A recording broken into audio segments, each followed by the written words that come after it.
Сайн байцгаана уу? COP17-гийн цэнхэр бүсээс эндэлж байна. COP17-г зохион байгуулахын тулд монголчууд 260 гаруй тэрбум төгрөг зарцуулсан гэж байна шүү дээ.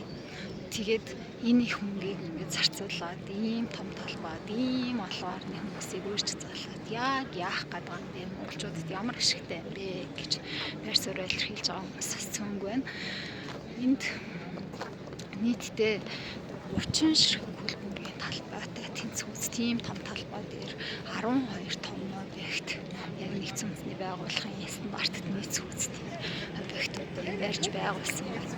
Тэгээд энд 190 гаруй 200-аад орны 10,000 гаруй төлөөлөгчд ирсэн байна, цугласан байна. За энэ тэгээд 10,000 гаруй хүн цуглуулад би энэ засагт ямар үр өгчтэй вэ гэж асууж байгаа хүмүүст нэг хариулт өгье. Энэ олон хүмүүсийг цуглуулад, энд чуулуулад, хуралдаад, ийм том объектуудыг барьж байгуулад бах мөнгө үрээд тоглоод байгаа юм шиг ойлгоод байгаа хүмүүсээ.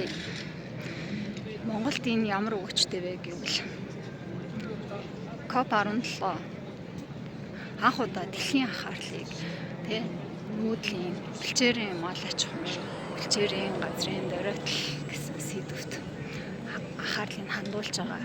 Энэ хандуулж байгаа үйл явдал нь яг тэр тусмаа Монголд болж байгаа.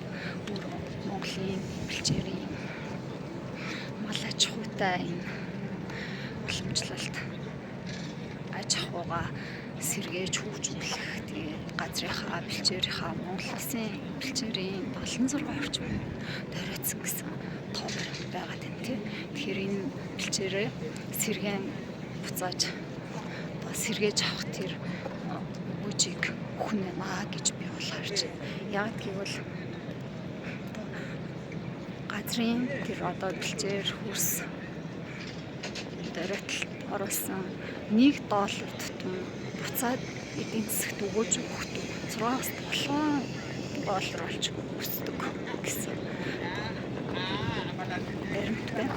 Тэгэхээр угаасаа ер нь одоо зөвхөн тэр одоо $1 долларыг 6-7 доллар болгохын тухай яриа басан хурал чуулганыг Монгол улсад зохион байгуулснараа Монгол улсын эдийн засгийн одоо хүн амын амжиргааны гол одоо их усүр асан уламжлалт мал аж ахуй бас ингээ алдагдах гээд байгаа энэ соёл үүнийг дэлхийн анхаарлын төвд аваач тавьж байгаа энэ дээрээ хөрөнгө оруулалт татж байгаа юм үйл ажиллагаа болж байгаа. Энд зарцуулсан 260 гаруй 70 гаруй тэрбум төгрөг нь буцаад